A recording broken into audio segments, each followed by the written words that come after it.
नमो बुद्धाय। सभी को मैत्रीपूर्ण जय भीम। आप सभी ठीक होंगे, कुशल होंगे, ऐसा अपेक्षा व्यक्त करता हूँ।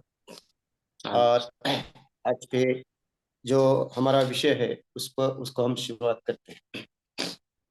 पिछले 2-3 सप्ताहों में हमने देखा, विशेषतः जो धम्म दीक्षा है, जिसे हम धम्म क्रांति कहते हैं, ठीक है, उसके बारे में प्रत्यक्ष बोधिसत्व डॉक्टर बाबा साहब अम्बेडकर, इनका जो भाषण हुआ था 15 अक्टूबर को, और उसके पूर्व में जो दीक्षा समारंभ हुआ था उसके बारे में कुछ जानकारी हमने ली।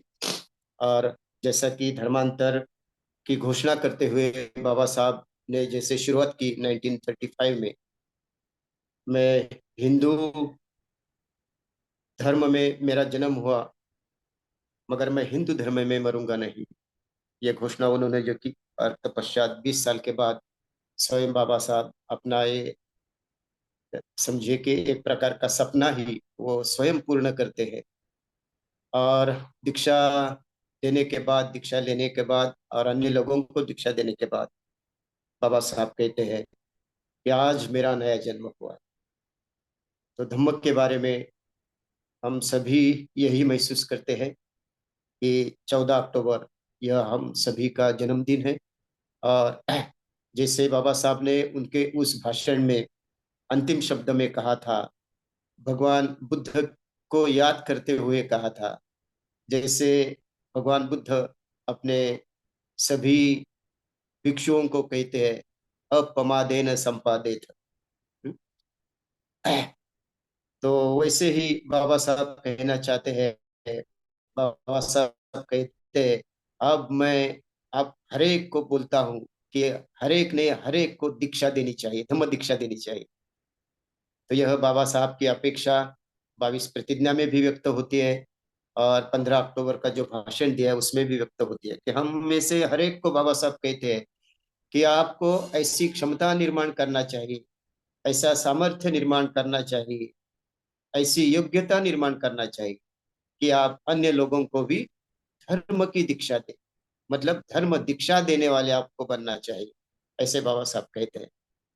ये संपूर्ण भाषण में और विशेषतः दीक्षा समारंभ में भी बाबा साहब ने 22 प्रतिज्ञाओं में जो प्रतिज्ञा दी है, केवल पंचशील का पालन ही नहीं, तो अष्टांगिक मार्ग का पालन, 10 पारमिताओं का पालन, जो स्वयं बोधिसत्व करते हैं। तो वैसे हमें भी बोधिसत्व बनना है, हमें भी अन्य लोगों को धम्म दीक्षा देने लायक बनाना है, यह बाबा साहब की अपेक्षा थी।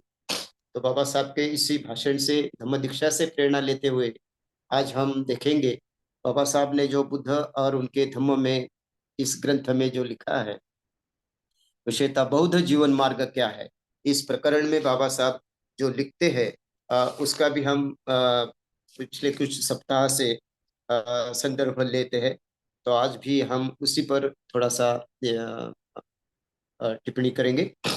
जैसे बौद्ध जीवन मार्ग इस तीसरे विभाग में बाबा साहब कहते हैं कि अर्थात यहाँ बुद्ध के वचनों को ही बाबा साहब ने संदर्भित किया है। और यह संदर्भित करते समय बाबा साहब शुरुआती में ही 1-2 सेंटेंसेस स्वयं बोलते हैं और फिर बुद्ध के वचनों का वहां संदर्भ देते हैं। ऐसा ही क्रम बाबा साहब ने ये जो इस प्रकरण में जो 13, 14, शायद 15, 15 टोटल प्रकरण प्रकरण है इस विभाग में। तो हर एक में बाबा साहब प्रथमता अपनी बात रखते हैं कि उन्हें क्या कहना चाहते हो, और फिर बुद्ध वचनों का संदर्भ देते हैं। तो यहाँ जैसे लिखा है, बौद्ध जीवन मार्ग शुभ कर्म, अशुभ कर्म तथा पाप।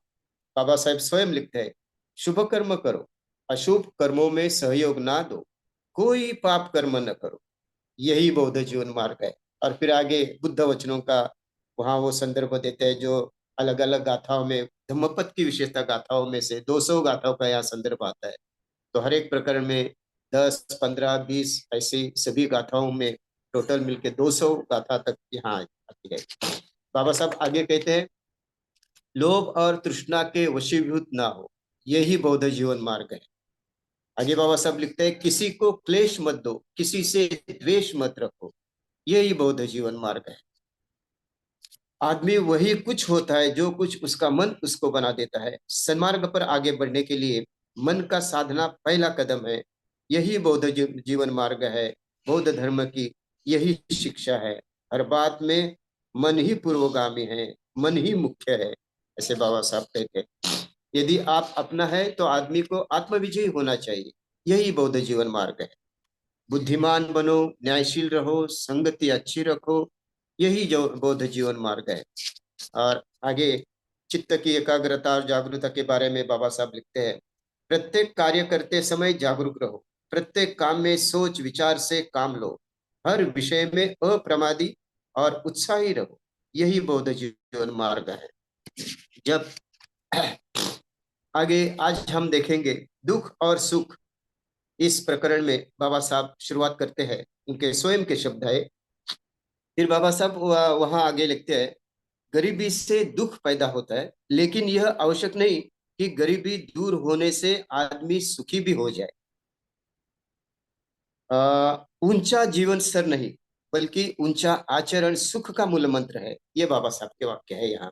और फिर उन्होंने आगे फिर जो संदर्भ दिया है गाथाओं के अलग अलग, उसको हम अच्छी तरह से देखेंगे। तो मुझे लगता है कि बाबा साहब के व्यक्तिमत्व की, उनकी वाणी, उनके लेखन, उनका उनके विचार अभी भी हमें वैसे ही पूजनीय है जैसे स्वयं बाबा साहब। तो ऐसा जब हमारे मन में धारणा रहेगी, तो हर किताब में, हर विचार में हम बाबा साहब को ढूंढेंगे। तो यही हमारी जिज्ञासा होनी चाहिए। और बाबा साहब ने ये क्यों कहा है, इसका अर्थ क्या होता है, इस इस विचार को मैं मेरे जीवन में कैसे आचरण कर सकता हूँ, इसका भी हमें चिंतन करनी चाहिए। और बाबा साहब के हर एक शब्द से हमें प्रेरणा लेनी चाहिए। तो आज हम देखेंगे विशेषता धर्मांतर के बारे में। जैसे आप सभी को याद है, बाबा साहब स्वयं कहते हैं कि धर्मांतर ये कोई मनोरंजन का विषय नहीं, ये कोई नाच गाना खेल तमाशा इसका विषय नहीं, तो ये हमारे जीवितों का प्रश्न है। हम हमारा जीवन कैसे जिए, हम कौन सा पोशाक धारण करें, हम कौन सी परंपराएं प्रथाएं निर्माण करें, कौन सा धर्म ग्रहण करें, इसका यह प्रश्न है। इसलिए धर्मांतर या बौद्ध बनना ये कोई अन्य लोगों के जैसे केवल नाच गाना शोर मचाना और केवल उत्सव सेलिब्रेट करना, अ, यह अर्थ बाबा साहब को नहीं था। और बुद्ध के धर्म का भी वही अर्थ नहीं है। बुद्ध धर्म केवल मनोरंजन नहीं, तो बुद्ध धर्म है जीवन जीने की कला है। जहाँ इसको बाबा साहब ने बहुत ही अच्छा टाइटल दिया है कि बौद्ध जीवन मार्ग। बौद्ध लोगों का जीवन जीने का तरीका कैसा होता है, वो किस पद्धति से अपना जीवन जी लेते हैं, उन्होंने किस पद्धति से जीवन में आचरण करना चाहिए, ये बात बाबा साहब यहाँ रखते हैं। और जैसे धर्मांतर के समय में कहा है कि यह पूज्य भंते उर्गे संगरक्षी जी कहते हैं, बौद्ध धर्म का स्वीकार करना मतलब ऐसे राह पर चलते रहना जो सर्वसामान्य मनुष्य से जिसकी शुरुआत होती है, और अगर हम उसी पर दृढ़ रहे और चलते रहे तो निश्चित यह एक दिन हमें प्रबुद्ध मानव तक पहुंचा सकता है। ऐसा यह प्रवास है, ऐसे भंते कहते हैं। तो हम लोगों ने भी बुद्ध धर्म केवल एक दिन में लिया है और जीवन भर उसका केवल स्टैम्प हम बने रहते हैं, ऐसा नहीं है। तो हर क्षण, जैसे गोयनका गुरु जी भी कहते हैं, हर क्षण प्रति क्षण अपने आचरण का हमें संशोधन करना चाहिए, अपने विचारों का हमें संशोधन करना चाहिए। क्या मैं सही में बुद्ध के विचारों के अनुसार चल रहा हूँ? क्या सही में मैं उनके धम्म तत्वों का पालन कर रहा हूँ? ऐसा जब हम सोचेंगे तो निश्चित ही हम धम्म के मार्ग पर दृढ़ रहेंगे और उसका आचरण भी कर सकेंगे। तो आज हम देखते हैं, जैसा ये टाइटल बाबा साहब ने दिया है दुख और सुख, यह दो शब्द ही लिए आज हम लेंगे। आगे एक्चुअली उन्होंने दान तथा दया ये भी संदर्भ दिया है, मगर दान तथा दया हम अगले, अगर समय मिला तो अगले समय में ले सकते हैं। आज हम केवल दुख और सुख इसके बारे में बाबा साहब ने जिन बुद्ध वचनों को यहाँ संग्रहित किया है उसका थोड़ा बहुत विश्लेषण करेंगे। तो सर्वप्रथम हम देखते हैं भाई और बहनों कि हम सभी को अगर सवाल पूछा बल्कि हम सभी जब एक दूसरे को मिलते हैं तभी हम पहला ही सवाल पूछते हैं, कैसे हो आप, हो कि नहीं? और उसका जवाब निश्चित ही हम देते हैं, ठीक हूं मैं, सुखी हूं, I am happy, I am fine. तो इसका मतलब ये है कि मनुष्य, हर कोई मनुष्य यही चाहता है कि वो सुखपूर्वक जिए, उसके नातेवाईक, रिलेटिव, उसके संबंधित, ये सभी सुखी रहे। ऐसी भावना हर एक व्यक्ति के मन में होती है। हर एक व्यक्ति का जीवन का उद्देश्य भी यही होता है कि वो सुख से जिए या सुख प्राप्त करे, सुख को प्राप्त करे। यही उसका जीवन का उद्देश्य रहता है। हम देखते हैं, हम चाहते तो है दुख मुक्त होना, मतलब सुखी होना, मगर हम जिस चीजों को प्राप्त करना चाहते हैं, और जिस तरह से सुख को प्राप्त करना चाहते हैं, तो जिस तरह से हम सुख को किन्हीं वस्तुओं में, व्यक्तियों में, पदार्थों में या परिस्थिति में देखते हैं, जैसे कि वही परिस्थिति या वही वस्तु, व्यक्ति हमें मिले तो ही हम सुखी होंगे। तो इस गलत धारणा से हम चाहते तो है सुख, मगर जिन साधनों को हम चयन करते हैं, जिन साधनों के माध्यम से हम सुख को प्राप्त करना चाहते हैं, वो साधन ही गलत होने के कारण, वो साधन ही स्वयं दुख होने के कारण हमें अंतिमता दुख ही मिलता है। हम्म? और निश्चित ही चाहते हैं सुख मगर मिलता है दुख। तो इसका कारण क्या हो सकता है, इसका उपाय क्या हो सकता है? तो हम स्वयं भी जान सकते हैं। अगर हम चाहते हैं सुख, ढूंढते हैं सुख को, प्राप्त करना चाहते हैं सुख को, मगर जिस मार्ग पर हम चुनते हैं या जिसका चयन करते हैं, जिन साधनों का, शायद वही गलत होगा। शायद हम गलत राहों पर चलते हैं, गलत मार्ग पर चलते हैं, गलत धारणाओं को हमने हमारा उद्दिष्ट समझा है। तो इसलिए हम सभी लोग सर्वसामान्यता दुख ही पाते हैं। तो यहाँ सुख और दुख की जो व्याख्या है, वो हर एक व्यक्ति के विचारों के अनुसार उसकी व्याख्या बदल सकती है कि नहीं? सुख मतलब केवल व्यक्ति, पदार्थ, परिस्थिति, है कि नहीं, इसमें नहीं है। बाबा साहब यहाँ बहुत ही अच्छा और जैसे कहते हैं कि सटीक यहाँ सेंटेंस यूज करते हैं। बाबा साहब कहते हैं कि गरीबी से दुख पैदा होता है। बाबा साहेब स्वयं भी मानते हैं। देखिए, ये बोधिसत्व का वचन है, गरीबी से दुख पैदा होते हैं। यह बाबा साहब ने केवल एक ही वाक्य लिखा है, मतलब उनको मान्य है, उनका वही अनुभव है। और हम भी देखते हैं कि जहां जहां गरीबी है, वहां वहां शोषण है। आर्थिक शोषण हो, कोई भी अन्य शोषण हो, या भेदभाव के शोषण हो, जाति प्रथा के शोषण हो, वो सब गरीबी के कारण लादे जाते हैं, या गरीबी के कारण हम पर हम उसमें दबोच जाते हैं। तो गरीबी, इससे दुख पैदा होता है, यह बाबा साहब का शब्द है।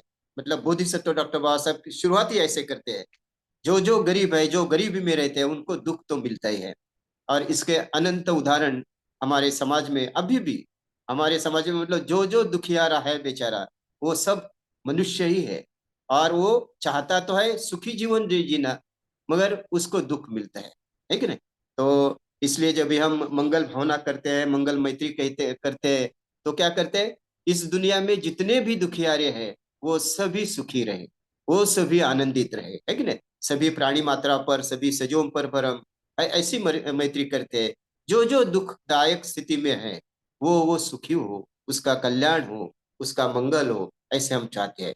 तो यहाँ गरीबी ये दुख का मूल कारण है, ऐसे बाबा साहब कहते हैं। बाबा साहब आगे कहते हैं, लेकिन यह आवश्यक नहीं कि गरीबी दूर होने से आदमी सुखी हो सकता है। तो यहाँ आप अगर देखते हैं, तो आपको निश्चित ही, जैसे मैंने ये सेंटेंस पढ़ा तो ही मुझे शायद अमिताभ बच्चन और शशि कपूर का एक पिक्चर है, शायद दीवार करके। तो उसमें अमिताभ बच्चन बहुत ही पैसा कमाता है, धन दौलत प्राप्त करता है, और उसका जो भाई है वो इंस्पेक्टर बनता है, और प्रामाणिकता से बेचारा मेहनत करके अपने माता का संभाल करता है, उसको पालन पोषण करता है। और ये दोनों भाई एक ब्रिज के नीचे आते हैं, और फिर अमिताभ अपने घमंड के कारण बोलता है, मेरे पास गाड़ी है, मेरे पास बंगला है, मेरे पास क्या नहीं है, सब कुछ मेरे पास है, तेरे पास क्या है? तो उस उसमें शशि कपूर का एक सेंटेंस हम देखते हैं, मेरे पास माँ है। तो माँ मतलब दुख के जंगल में सुख की छाया तू, जैसे गीत भी है ना। तो किसी को माँ नहीं होती, उसको लोग दुर्भाग्य कहते हैं, स्वामी तिन्ही जगाचा आई विना भिखारी। इस अर्थ से शशि कपूर वहां कहता है, तुम्हारे पास ये सब कुछ है मगर मेरे पास माँ है। तो इस सेंटेंस में हमें मिलता है कि केवल पैसा या धन दौलती से आदमी सुखी नहीं होता। आखिर स्वयं अमिताभ भी जानता है, वैसा कर्म करने वाला हर व्यक्ति भी जानता है, अरे इसके पीछे तो मैं हूं, मगर ये हमेशा मुझे साथ ही देगा ऐसा नहीं, धन दौलत पैसा संपत्ति हमेशा मुझे सुख ही देगी ऐसा नहीं। और अंत में हम देखते ही है कि वो राह बदल के ही हर कोई व्यक्ति सुख के मार्ग पर आप चलते ही उसको सुख मिलता है। तो यहाँ गरीबी में दुख पैदा होता है, ये निश्चित है, अभी भी है। मगर केवल गरीबी दूर करने से, मतलब श्रीमंत होने से आदमी के दुख दूर हो जाएंगे, इसका कोई भरोसा नहीं। सुख किसी संपत्ति से, धन दौलती से या अन्य कोई चीजों से खरीदा नहीं जा सकता। तो सुख या संतुष्टि यह मनुष्य के मनुष्य की हम कह सकते हैं कि मनोवस्था है। मनुष्य का मन होता है जो या तो सुखी होता है या दुखी होता है कि नहीं। मनुष्य का मन अगर ऐसा है कि वो उच्च विचार करता है, आदर्श विचार करता है, प्रामाणिकता से जीता है, धर्म के विचारों के अनुसार चलता है, तो वो कुछ भी परिस्थिति में कोई भी परिस्थिति में वो समाधानी रहेगा, संतुष्ट रहेगा। जैसे बाबा साहब अगला सेंटेंस यहाँ यूज करते हैं, बाबा साहब यहाँ कहते हैं, ऊंचा जीवन स्तर नहीं बल्कि ऊंचा आचरण सुख का मूल मंत्र है। ऊंचा जीवन स्तर मतलब लाइफ स्टाइल। जैसे हम कहते हैं ना कि लाइफ स्टाइल ऊंची होने से कोई आदमी सुखी नहीं होगा। तो उच्च तत्वों के आचरण करने से, मतलब धम्म का आचरण करने से हर कोई व्यक्ति सुखी हो सकता है।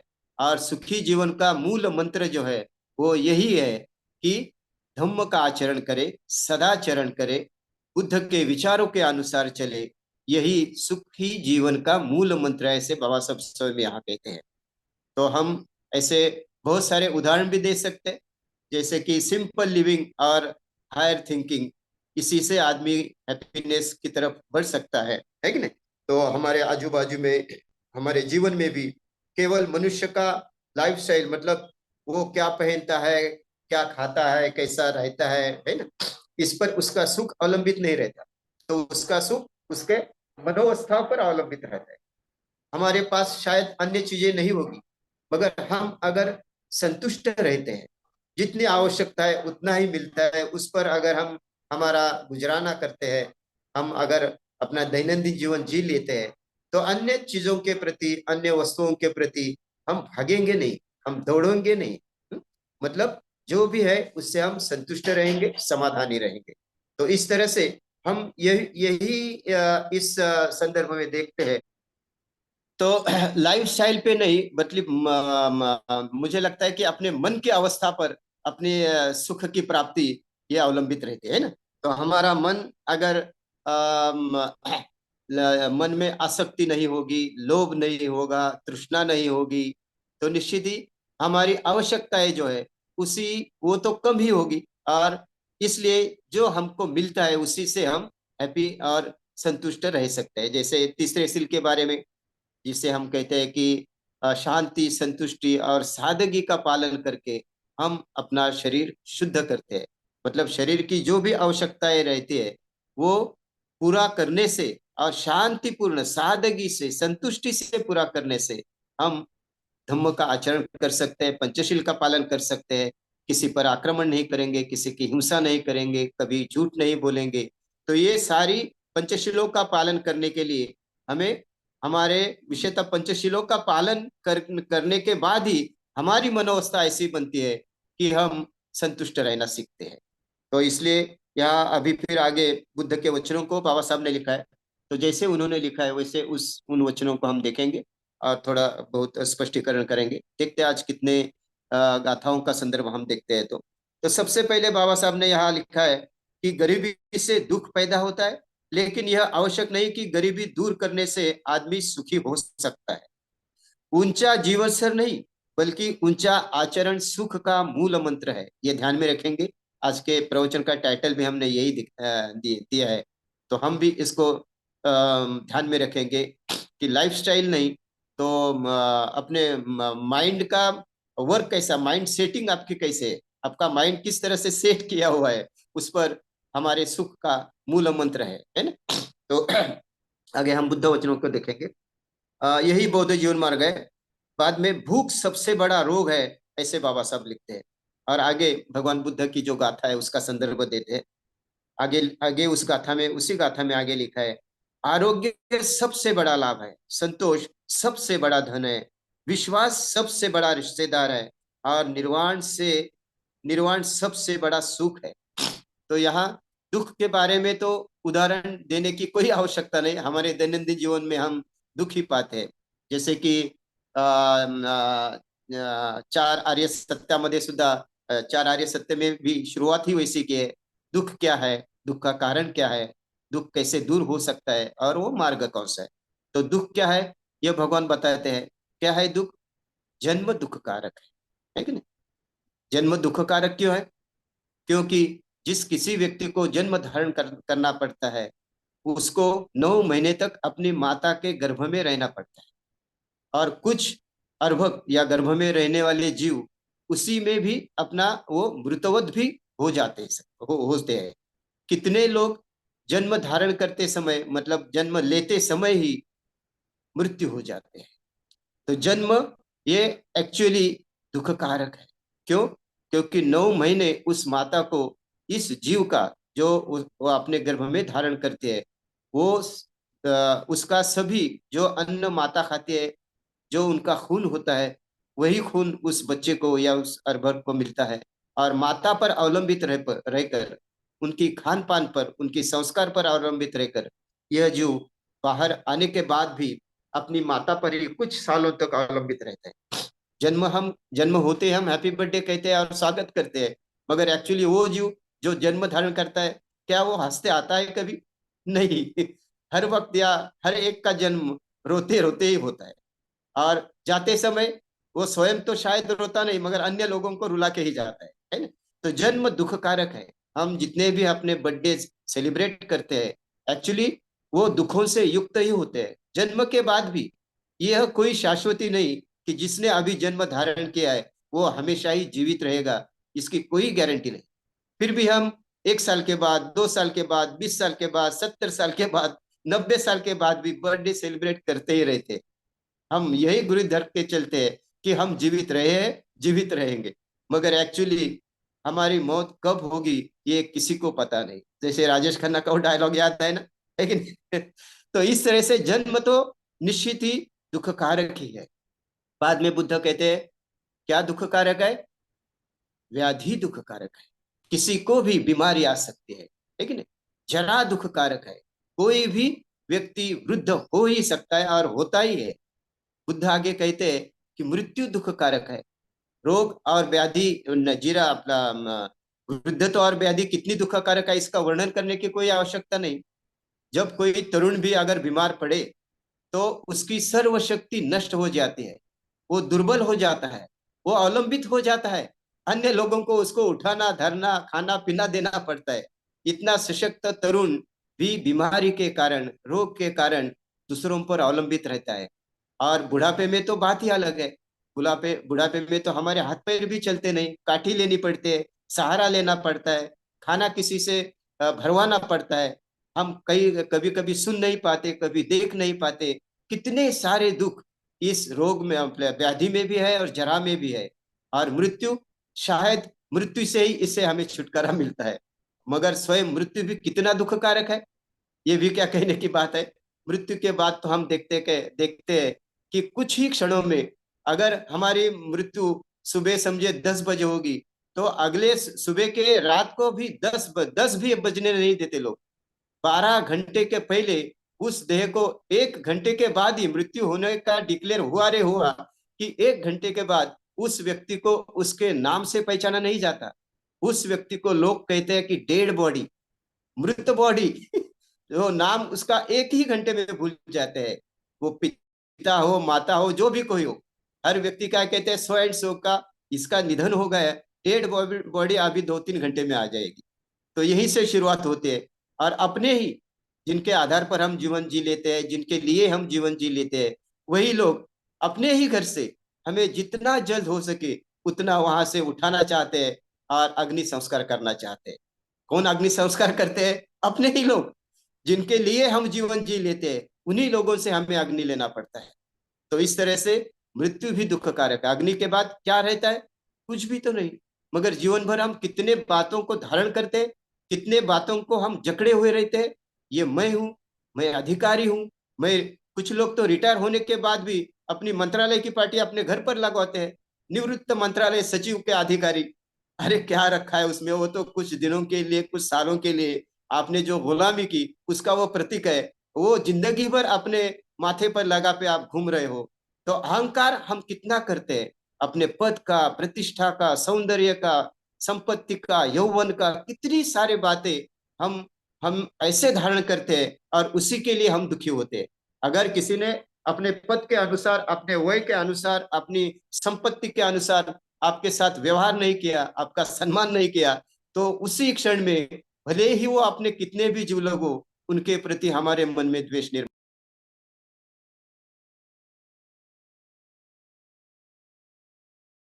जीवन में हम कभी भी विशेषता जो मृत्यु है, इस मृत्यु से बच नहीं पाते, है कि नहीं? हम ही नहीं, बुद्ध बोधिसत्वों को भी मृत्यु के अधीन होना पड़ा है। तो इसलिए मृत्यु ये दुख कारक है।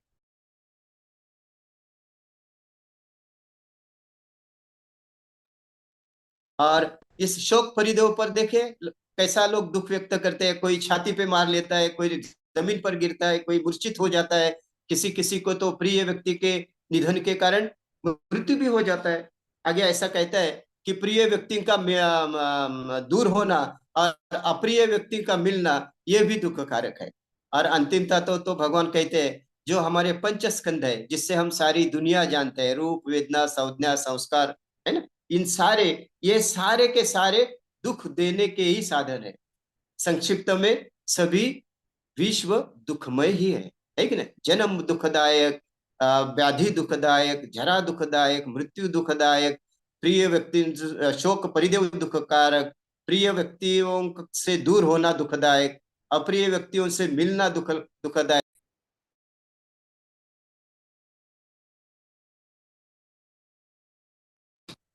तो इसलिए ये दुख भगवान कहते हैं। मगर सुख फिर कहाँ है? अभी हम सुख की ओर बढ़ेंगे। तो सुख की व्याख्या कैसी की जाती है? जैसे हमें एक संदर्भ मिलता है आगे धम्मपद में ही कि भगवान बुद्ध अपने जेतवन में विहार कर रहे थे। और विहार में आने के पूर्व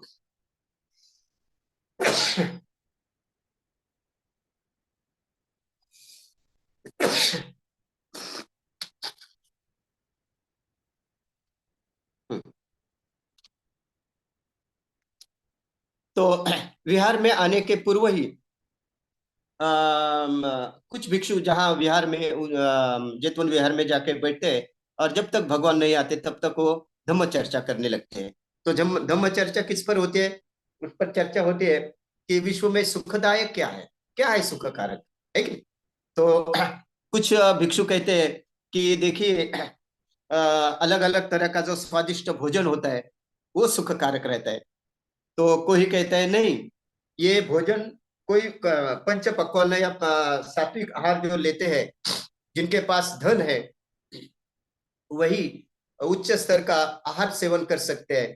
तो जो धनवान है वो सुखी है, ऐसा लगता है। दूसरा भिक्षु कहता है कि नहीं नहीं, धनवान नहीं तो इस राज्य का जो सैनिक होता है वो तो वो सैनिक होना सुख कारक है। कोई कहता है यार सैनिक तो राजा के सेवक ही रहते हैं। तो एक्चुअली राजा होना या किसी अम, अ, राज्य सत्ता प्राप्त करना, यह सुख कारक है। तो इस पर उनकी बातें चलती रहती है और उतने में भगवान आते हैं। और फिर भगवान जैसे आके सुनते हैं वो कि भिक्षुओं की इसमें चर्चा हो रही है, तो बैठने के बाद भगवान वही सवाल पूछते हैं कि भिक्षुओं, अभी मेरे आने के पहले आप लोग कौन सी धम्म चर्चा कर रहे थे? तो वो बताते हैं भिक्षु कि बनते भगवान, हम लोगों में ऐसी ऐसी चर्चा चल रही थी। तो भगवान वहां कहते हैं, आप सभी लोगों ने गृह त्याग किया है, और गृह त्याग मतलब घर, यह संपूर्ण बाधाओं का केंद्र बिंदु है ना? जो संयोजन रहते हैं या जो बाधाएं रहती है धम्म जीवन के लिए, उसके लिए घर में बहुत सारी, घर में, घर जो गृहस्थी में रहता है उसको बहुत सारी बाधाएं होती है। इसलिए घर को या गृहवास को बाधाओं का केंद्र स्थान कहा है। तो आपने वो तो छोड़ दिया है, आपने प्रवज्ञा धारण की है। अभी आपको गृहस्थ जैसे चर्चा करते हैं वैसी चर्चा नहीं करनी चाहिए। आप सुख यहाँ ढूंढते हैं, वहां ढूंढते हैं, तो किसी वस्तु पदार्थों में सुख नहीं है। तो दुनिया में सुख कारक क्या है? फिर भगवान वहां बताते हैं क्या है सुख कारक। सुखो बुद्धान उपादो, सुखो सद्धम्म देशना, सुखो संघर्ष सामगी,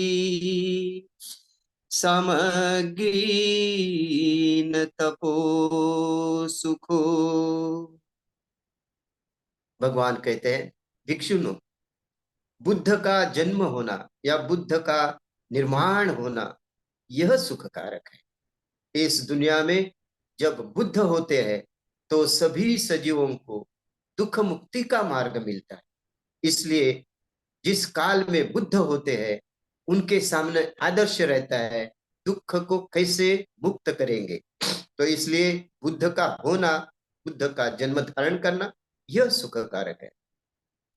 बुद्ध की धम्म देशना, जो जिन विचारों से आप अपना दुख दूर कर सकते हैं, इन तत्वों से ऐसे धम्म देशना सुनना और उसको ग्रहण करना, यह सुख कारक है।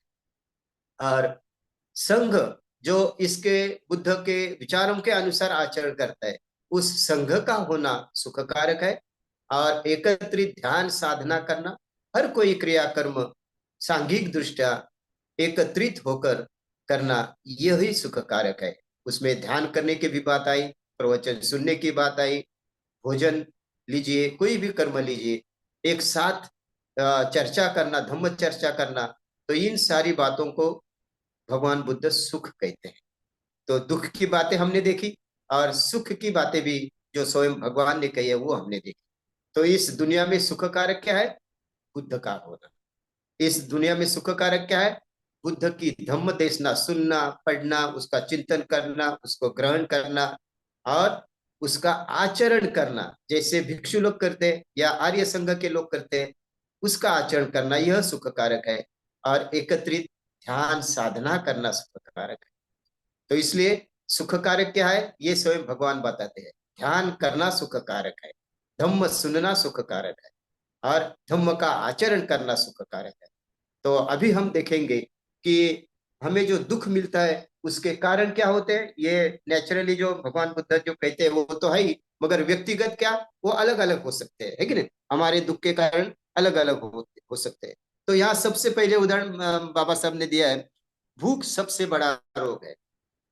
जो रोग होता है वो रोग किसी दवाई से, किसी गोली से तो उसको, उसका निवारण हो सकता है। तो भूख, इसको बाबा साहब लिखते हैं जैसे जो उन्होंने बुद्ध के वचनों के आधार पर यहाँ लिया है। स्वयं बुद्ध भी कहते हैं कि जिगच्छा परमारोगा, म्हणजे जो भूख है वो सबसे बड़ा, सबसे बड़ी बीमारी है। कोई भी बीमारी इसके जैसी नहीं। मानिए जो कोरोना होके गया वो भी भूख से ज्यादा बड़ा रोग नहीं है। भूख की बीमारी यही सबसे बड़ा खतरनाक बीमारी है। कुछ बाकी बीमारियां तो उसकी दवाई से चल जाती है, निकल जाती है, व्यक्ति दुरुस्त हो सकता है। मगर भूख की जो बीमारी है वो अगर किसी व्यक्ति को लगी, तो यहाँ भूख मतलब शारीरिक भूख भी ले सकते हैं, जैसे आहार की भूख होती है, या अन्य हमारी चीजें या वस्तुओं की जो भूख रहती है, वो कभी भी हमारी शांत नहीं होगी। जो पंचेंद्रियों के आधार पर हम जीवन लेते हैं, जीवन जी लेते हैं। देख, हमें अच्छी चीजें देखनी चाहिए, हमें अच्छी चीजें हमारे घर में होनी चाहिए, है कि नहीं? जो पंच इंद्रिय हमारे है, जो हवा हमें सुगंधित चाहिए, अन्न हमें अच्छा चाहिए, पानी भी हमें शुद्ध चाहिए, है कि नहीं? या हमें अच्छा संगीत सुनना चाहिए, अच्छा भोजन खाना चाहिए। अगर वो नहीं मिला, हम्म, उसके अधीन हम रहे, हमारी भूख या उसके लिए हमारी तड़प या हमारी तृष्णा अगर शांत नहीं हुई, तो उसके लिए हम कुछ भी करने को तैयार होते हैं। जैसे पिछले कई प्रवचन मेरे बातों में मैंने आपको उदाहरण दिया है, आप सभी को शायद याद होगा कि 85 ईयर्स का इंसान केवल मांसाहारी भोजन नहीं मिला इसलिए अपने 75 ईयर्स के पत्नी को कुराडी के घाव डाल के उसकी हत्या करता है। केवल भोजन जो चाहे वो नहीं मिला। तो भूख कितनी कितना बड़ा बीमारी है, ये हम इससे जान सकते हैं। बीमारी में तो वो जो रोग जो होता है, बीमारी जो होता है, वो किसी की जान लेते हैं। मगर यहाँ भूख की बीमारी में अपने सगे संबंधी भी अपनी ही जान लेते हैं। अगर उनको चाहे जैसा भोजन नहीं दिया, तो किसी भी पत्नी के अभी भी जान जा सकती है। किसी भी, हम देखते हैं कि कुछ लोग तो अपनी स्वयं की भी जान देते हैं, स्वयं के भूख के कारण, स्वयं के तृष्णा के कारण। कैसे? मोबाइल नहीं मिला तो 12वीं में जो स्टूडेंट है उसने अपनी जान दी। अपने ग्रैंडफादर मोबाइल के लिए पैसे नहीं देते, तो ग्रैंडफादर की हत्या की जाती है। तो इस तरह से भूख ये सबसे बड़ा रोग है, और ये रोग हमारे दुख के कारण होता है। यह बाबा साहब और भगवान बुद्ध भी यहाँ हमें समझाना चाहते हैं। तो इसका एक उदाहरण हम आगे देखेंगे। आगे जैसे कहा है, तो उस गाथा का संदर्भ यही हमें मिलता है कि जो आरोग्य, जैसे भगवान आगे कहते हैं कि आरोग्य सबसे बड़ा लाभ है। सॉरी, इसका एक उदाहरण देंगे हम जो धम्मपद में आया हो। भूख सबसे बड़ा रोग है। एक समय बुद्ध देखते हैं कि कोई एक जो किसान है, वो आज मेरी धम्म देशना अच्छी तरह से सुन पाएगा, और निश्चित ही उसको धम्म विकास करने की या उसकी मनोवस्था और विकसित होने की संभावना है। वो आगे श्रोतापन्न भी बन सकता है और आगे का जीवन भी, धार्मिक जीवन भी अच्छी तरह से व्यतीत कर सकता है। तो उसको मिलने के लिए स्वयं भगवान उस दिशा में चलते हैं। और वहाँ जो बुद्ध विहार था, मतलब बुद्ध के लिए रहने के लिए जो बनाया था, तो उस विहार में वो जाते हैं। और वहां जाने के बाद उनको पता चलता है कि जिसके लिए भगवान स्वयं यहाँ आए हैं, वो उपासक तो वहां उस समय उपस्थित नहीं था। तो बाद में फिर भगवान के ध्यान में आता है कि आ, वो अपना एक बैल जो उसका गायब हुआ है उसको ढूंढने के लिए वो जंगल में गया हुआ है। तो वो आने तक भगवान रुकते हैं, और सभी लोग विहार में जो जमा हुए हैं वो भी सभी लोग, उनको भी रुकना पड़ता है। और तब तक इन सभी लोगों का खाना हो जाता है, सब लोग खाना खा लेते हैं, भगवान भी खाना खा लेते हैं, भोजन कर कर लेते हैं। और तत्पश्चात बाद में बहुत देर के बाद वो उपासक वहां आता है। मगर बैल जिस बैल को वो ढूंढ रहा था, वो बैल तो उनको मिला, मगर फिर विचार करता है अभी मैं इसको मेरे घर तक अगर छोड़ू, तो शायद भगवान के प्रवचन को की बात छोड़िए, मगर भगवान के शायद मुझे दर्शन भी नहीं होंगे। तो वैसा ही वो भूखा अपने बैल को घर के रास्ते पर छोड़ देता है, और स्वयं भूखा रहकर ही घर में नहीं जाते हुए, घर में जाके भोजन वगैरह करने के अलावा वो भोजन नहीं करते हुए वैसा ही भूखा बुद्ध का केवल कम से कम दर्शन तो हो जाए, ऐसा विचार करके उस विहार में आता है। भगवान उसको आते ही देखते हैं, और भिक्षुओं को सूचित करते हैं कि इसको भोजन दिया जाए। और उसको भी आनंद लगा। वो उपासक बहुत ही अच्छी तरह से भोजन करता है, संतृप्त होता है, और फिर शरीर से स्वस्थ होने के कारण उसका मन भी स्वस्थ हो जाता है। और फिर भगवान वहाँ प्रवचन देते हैं। और ऐसा वर्णन मिलता है वहाँ कि जो प्रवचन भगवान वहाँ देते हैं, उस प्रवचन के कारण उस उपासक, वो उपासक और वहाँ जमा हुए सभी जो श्रोतागण थे, उनमें से अधिकतर लोग श्रोतापन्न हो गए।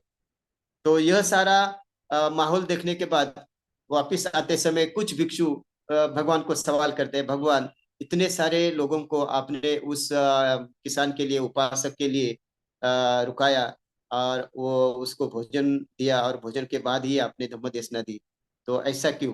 फिर भगवान वहां बताते हैं, भिक्षुओं, ये जो भूख रहती है, या जो चाहत रहती है ना, या विशेषता जो भूख रहती है, शारीरिक आहार की भूख, वो सब सभी बीमारियों में से सबसे बड़ी बीमारी होती है। बाकी की बीमारियां तो दवाई औषधि इनसे ठीक हो सकती है, मगर ये भूख की बीमारी जिसको लगी, तो वो ना तो धम्म को सुन पाएगा शारीरिक भूख के कारण, और ना को कोई अन्य विचार भी देखेगा, वो केवल भूख के ही विचार करता रहेगा। तो इसलिए मैंने उसको खाने के लिए दे देने के बाद, उसको हम लोगों ने, जैसे आप लोगों ने सुना वैसे उसने भी धम्म सुना, और उसकी मनोवस्था ऊंचाई। तो भूख सबसे बड़ा रोग है, इसका उदाहरण भगवान वहां देते हैं, गाथाओं में भी कहे, मगर गाथा अभी हम नहीं देखेंगे, हम आगे की एक दो गाथाएं देखेंगे, और समय के अनुसार फिर रुकेंगे, एक दो ही गाथा देखेंगे। बाद में भगवान कहते हैं, आरोग्य सबसे बड़ा लाभ है, और संतोष सबसे बड़ा धन है, विश्वास सबसे बड़ा रिश्तेदार है, और निर्वाण सबसे बड़ा सुख है। तो यह जो गाथा है ये हम देखेंगे।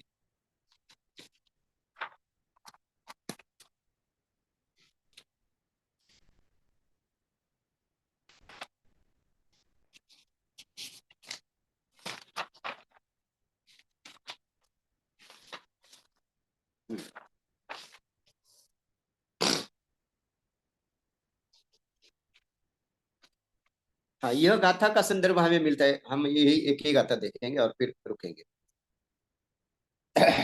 तो इस गाथा का संदर्भ भी हमें धम्मपद में, जेतवन में ही मिला है, और वहाँ राजा प्रसेनजीत, जो कुशल देश का राजा था, उसके संदर्भ में यह गाथा कही हुई है।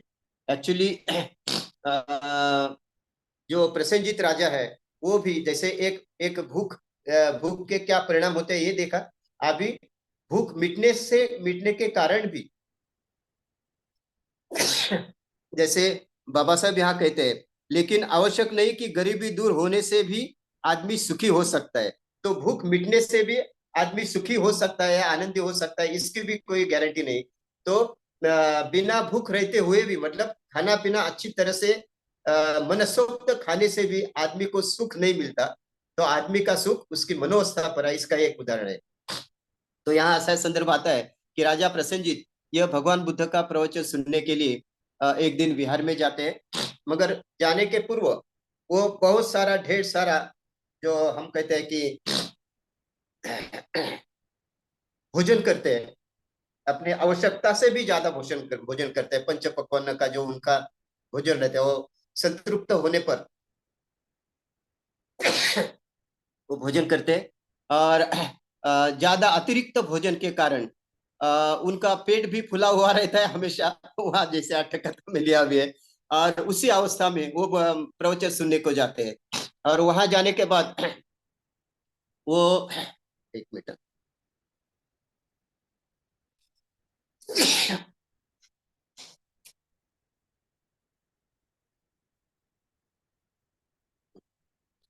जरा सर्दी हुई है मुझे। तो वहां जाने के बाद जब वो विहार में जाते हैं, तो स्वयं भगवान यहाँ प्रवचन देते हैं, मगर राजा प्रसेनजीत बाजू में जो दीवार थी, उस दीवार के आधार पर वो ऐसे लेट जाते हैं, और लेट जाने के कारण उनको नींद आने लगती है ज्यादा भोजन के कारण। और वो इधर ये बाजू झुकते हैं, वो बाजू झुकते हैं, और अंत में तो वो दीवार के आधार पर पूरी तरह से सो ही जाते हैं, और घोरने भी लगते हैं। तो उनकी ये अवस्था देखकर प्रवचन के बाद, अर्थात राजा होने के कारण कोई उनको हिलाता नहीं, तो प्रवचन के बाद जब सभी उठते हैं, तभी ये भी उठते हैं, और अपने को इस अवस्था में देखकर कुशलजीत राजा को भी, बहुत प्रसन्नजीत राजा को भी बहुत बुरा लगता है, और वो भगवान से माफी मांगते हैं। मगर भगवान वहां कहते हैं, राजन, किसी भी व्यक्ति को अपने आहार पर आहार की मात्रा जाननी चाहिए, और अतिरिक्त भोजन के कारण हमारे शरीर में भी विष निर्माण होता है। हम जानते हैं ना, डिसहाइड्रेशन, डिस डाइजेशन कैसा होता है वो, या उसके कारण कितने लोगों को ज्यादा खाने के कारण, और फूड पॉइजनिंग के कारण भी कितने लोगों की जाने जाते हैं। आजकल वीकली, 2 दिन के बाद, 4 दिन के बाद, हर एक फैमिली में जाके बाहर का खाना खाना, पार्टी में जाना, ये तो अभी सामान्य हो गया है।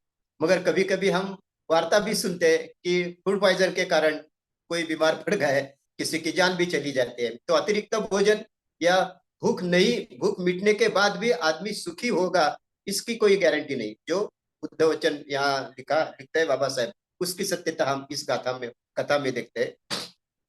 तो फिर उनको भगवान सलाह देते हैं कि आप ऐसा कीजिए, आप अगले बार जब भोजन करेंगे तो कम से कम भोजन करते समय अंतिम जो आप निवाला लेंगे, वो निवाला मुंह में डालने के बजाय वो नीचे रखेंगे। तो ऐसा आप करेंगे और आहिस्ता आहिस्ता आपका भोजन की मात्रा आप कम करेंगे। और उसके लिए उसके जो सेवक रहते हैं उनको भी भगवान बताते हैं कि इन्होंने इतना इतना भोजन करने के बाद उनको बात का निवाला या घास जिसे हम कहते हैं वो रखना चाहिए उनको, है ना। उनको खाने नहीं देना, जमीन पर रखना या भोजन पात्र में वैसा ही रखना है। तो इस तरह से उनका खाने की मात्रा कम हो जाते हैं और फिर उनकी तबीयत भी ठीक हो जाती है। और तबीयत ठीक होने के कारण वो अभी सीमा पर भी जाते हैं। सीमा पर मतलब अपनी देश की सीमा कैसी है उसकी देखरेख करने के लिए जाते हैं। राजा राजा होके उनके जो कर्तव्य है वो भी अच्छी तरह से करते हैं। और फिर स्वयं प्रसेनजीत राजा भगवान को बताते हैं। प्रसेनजीत राजा भगवान को बताते हैं, बनते भगवान, आपके मार्गदर्शन के अनुसार मैंने भोजन की मात्रा कम की, अभी मुझे स्फूर्तिदायक लगता है, शक्तिदायक लगता है। मैं सीमा पर जाता हूँ, मेरे सैनिकों के साथ सलाह मशवरा करता हूँ। और अभी अभी जिस कारण मैं दुखी था, वो दुखी किस लिए था, उसकी कई बार 3 बार उसका भांजा जो अजात शत्रु था उसके साथ लड़ाई हो गई थी। और तीनों बार उसके भांजा ने, मतलब उसके बहन के पुत्र ने ही उनको हराया था, इसलिए वो बहुत दुखी थे। तो मगर अभी वो कहते हैं, अभी मैंने इस युद्ध का कारण मिटने के लिए मेरी पुत्री का ही विवाह उस मेरे भांजे से किया है, मतलब अजात शत्रु को मेरी कन्या के साथ विवाह किया है। अभी कोई हमारे पास कोई संघर्ष नहीं, अभी हम परिवार के लोग हैं। और उसके खाने पीने के लिए मैंने कई प्रदेश दे दिए हैं। और दूसरी बात, आनंद की बात बताते हैं, हमारे राजकुल से जो रत्न गायब हुआ था, वो संपत्ति भी हमें अभी वापस मिले हैं। बाद में बताते हैं कि हमारे श्रावकों का विश्वास जताने के लिए आपके संबंधी जनों की पुत्री हम हमारे घर लेके आए हैं, मतलब शाक्य वंश की कोई कन्या के साथ हमारे कुल वंश में शादी की है। तो इस तरह से अभी मैं कैसा सुखी हूँ, आनंदित हूँ, ये सारी बातें ये राजा भगवान को बताते हैं। तो फिर उसका पुण्यानुमोदन करते हुए भगवान यह गाथा कहते हैं। भगवान कहते हैं, आरोग्य परमालाभा संतुष्टि परमं धनं विश्वास परमायाति निब्बान परमं सुखं। आरोग्य ये सर्वश्रेष्ठ लाभ है। संतुष्टि, मन की संतुष्टि की, या जिसे हम कहते हैं कि समाधान की, सेटिस्फेक्शन की, है कि नहीं, ये जो है ये श्रेष्ठ ऐसा धन है। और विश्वास, एक दूसरे के प्रति जो विश्वास होना चाहिए कि इससे मुझे कोई हानि नहीं होगी, यह मेरा बंधु ही है, ऐसा जो विश्वास है, मनुष्य ने मनुष्य के साथ कैसे पेश आना है, यह समझना, एक दूसरे पर विश्वास रखना, जैसा मुझे दुख होता है वैसा इसे भी दुख हो सकता है, यह जानना, यह सर्वश्रेष्ठ याती, मतलब सर्वश्रेष्ठ नाते संबंध आहेत। आणि निब्बाण परम संबंध, सर्व सुख में श्रेष्ठ सुख कौन सा है, तो निर्वाण। तो निर्वाण ये सर्वश्रेष्ठ सुख है।